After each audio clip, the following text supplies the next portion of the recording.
Bauxite, the sleeping giant beneath our feet. Can Jamaica lead the world in bauxite? A bulletin board commentary. Please remember to give this video a like to support the channel and subscribe to stay in the bulletin. Jamaica has bauxite. That's not news. What's news is that we've never truly owned the narrative around it. We begin here, not with the mineral, but with the myth. For decades, Jamaica has been branded as a bauxite exporter. Quarry country. Raw material supplier. But leadership? That's never been part of the script. Yet the numbers don't lie. Over 2 billion tons in reserves. Yes, that's what we have over here. We are blessed with it, and now, can we receive our own blessing instead of giving it away? Once the #1 exporter globally. Still sitting on top-tier deposits, untouched or underutilized. So why aren't we leading? Because leadership isn't about having the resource. It's about controlling the process. Mining it, refining it, smelting it, branding it, exporting it as finished aluminum, not just red dirt. Right now, Jamaica is a supplier in someone else's supply chain. But the world is shifting. Aluminum is no longer just for soda cans and roofing sheets. It's the backbone of electric vehicles, solar panels, aircraft, satellites, defense systems. And the global powers, China, the US, Europe, are scrambling for secure, sustainable sources. That's where Jamaica's leverage begins. But leverage without infrastructure is just potential. And potential without strategy is just poetry. So we ask the question, can Jamaica lead the world in bauxite? Not just in volume, but in vision, in value, in sovereignty. The anatomy of leadership, not just volume, but vision. You don't lead the world by having the most, you lead by doing the most with what you have. Jamaica has the bauxite. That's established. But leadership in the global aluminum game isn't about who digs the deepest, it's about who controls the full cycle. Let's break it down. The value chain. 1. Mining, digging the ore.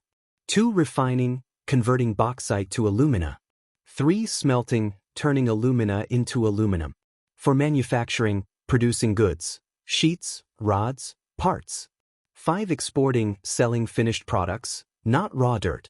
Right now, Jamaica is stuck at stage 1 and 2. We mine. We refine. Then we ship it off. The real money?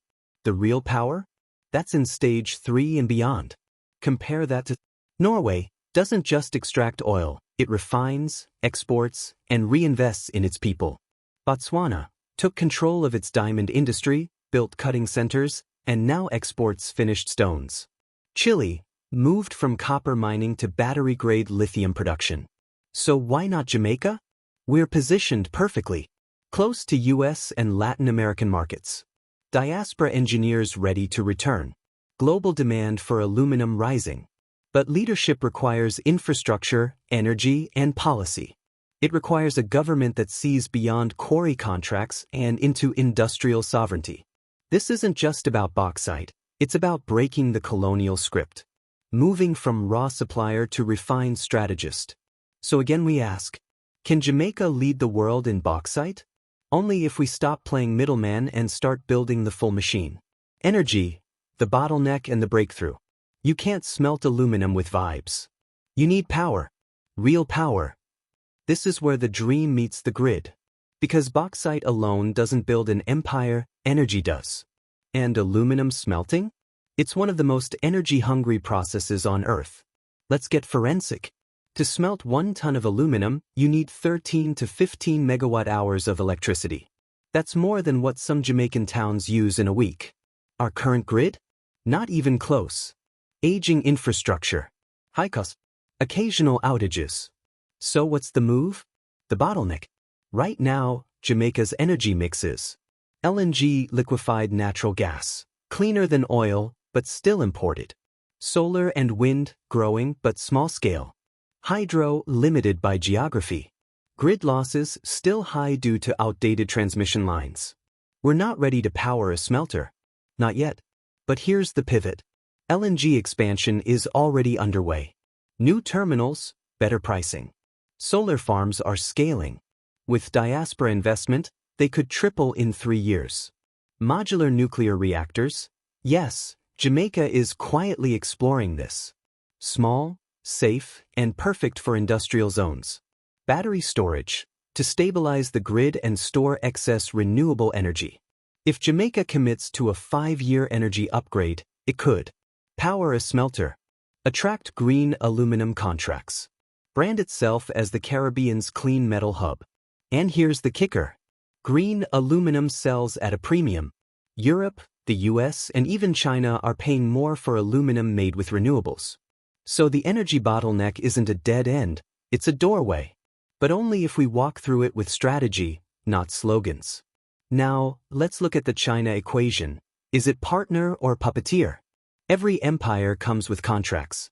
The question is, who wrote the fine print? Let's talk China. Not as villain, not as savior, as business partner. Because if Jamaica wants to lead in bauxite, it must choose its allies wisely and negotiate from strength, not desperation. China already has a foothold. Gisco owns the Alpart refinery in St. Elizabeth. Promised expansion. Promised jobs. Then, silence. The plant is shuttered. The community waits. The mineral sleeps. So what happened? The pattern. China moves fast. It builds ports, roads, refineries. But often, ownership stays foreign. Profits leave the island. Environmental standards lag. Jamaica doesn't have time for that. This isn't unique to Jamaica. It's a global pattern. From Zambia to Sri Lanka, the story repeats. Infrastructure for influence. But here's the twist. Jamaica has leverage. China needs aluminum. China wants Caribbean allies. China respects strategic negotiation. So what's the play? Here's the partnership pivot. Jamaica can say, we'll reopen Alpart, but with local equity. We'll build smelters, but with diaspora engineers. We'll take your capital, but with environmental safeguards. This isn't anti-China. It's pro-Jamaica. Because leadership means owning the land, controlling the process, writing the contracts. If China wants in, let them come correct. No more extraction. No more silence. Partnership, not puppetry. Green aluminum, the premium path. Raw exports are the past. Green aluminum is the passport to the future. Let's flip the script. The world isn't just buying aluminum anymore. It's buying clean aluminum. Low carbon. Ethically sourced. Branded with sustainability. And guess what? Jamaica could lead that market. Here's why. There's a global shift. Europe's carbon border adjustment mechanism is taxing dirty imports. The US wants secure, green supply chains for defense and tech. Automakers, solar companies, and aerospace firms are demanding low-emission metals. This is no longer about volume, it's about value. And Jamaica has the ingredients.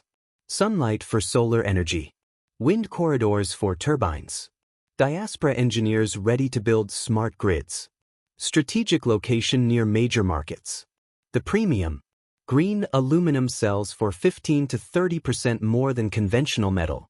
If Jamaica builds smelters powered by renewables, it could command higher prices, attract long-term contracts, brand itself as the Caribbean's clean metal capital. Imagine this. Aluminum sheets stamped, made in Jamaica. Powered by the sun. Exported to Germany, California, Ghana. Backed by environmental standards, local ownership, and diaspora pride. This isn't just economics, it's narrative warfare. Jamaica moves from quarry to climate leader. From raw supplier to premium producer. But it requires vision, infrastructure, policy, and most of all, belief in our own capacity to lead. The blueprint, what a 10-year plan could look like. If we want to lead, we need more than hope, we need a map. A sovereign one. Let's get tactical. Because vision without a timeline is just poetry. And Jamaica doesn't need more slogans. It needs a 10-year industrial blueprint. One that moves from mineral to metal, from export to empire. Here's how it could unfold. Year 1 to 4, foundation phase. Energy upgrade. Expand LNG terminals, launch solar farms, and begin modular nuclear feasibility studies. Mining standards. Update environmental regulations, modernize equipment, and enforce community benefit clauses.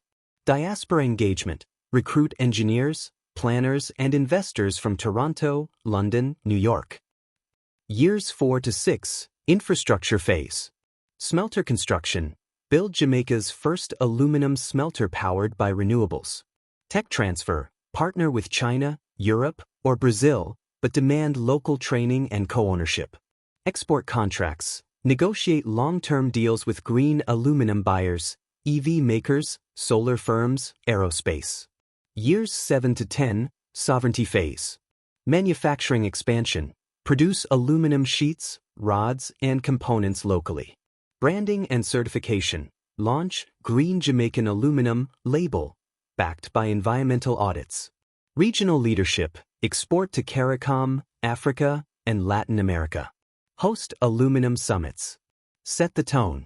This isn't fantasy. It's feasible, but only if the government moves with clarity. The private sector invests with courage. The diaspora returns with purpose. And the watchers stay vigilant. Because leadership isn't declared, it's built, year by year, contract by contract, upload by upload. The watcher's warning, don't repeat the old model. We've seen this movie before. The Quarry changes, but the script stays the same. Let's close this loop with clarity.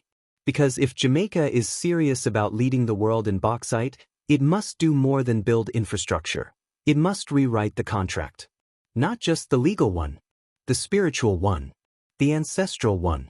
Here's the warning, the old model. Foreign company arrives. Promises jobs, builds roads, cuts ribbon. Extracts the resource. Leaves behind red mud, broken communities, and a few scholarships. We've lived this. From sugar to bananas. From tourism to bauxite.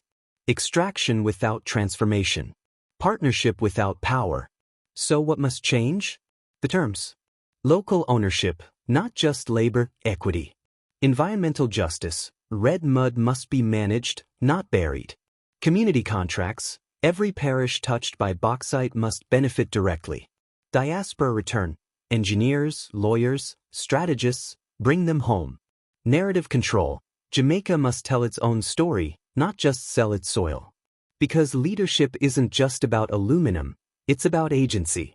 It's about refusing to be the backdrop in someone else's industrial drama. We don't need another ribbon-cutting ceremony. We need a ritual of reclamation, where the watchers, the workers, and the witnesses all stand in the frame. So yes, Jamaica can lead the world in bauxite, but only if it refuses to repeat the old model. Only if it builds with memory, strategy, and sovereignty. This was your bulletin board commentary. Remember to like and subscribe to our channel.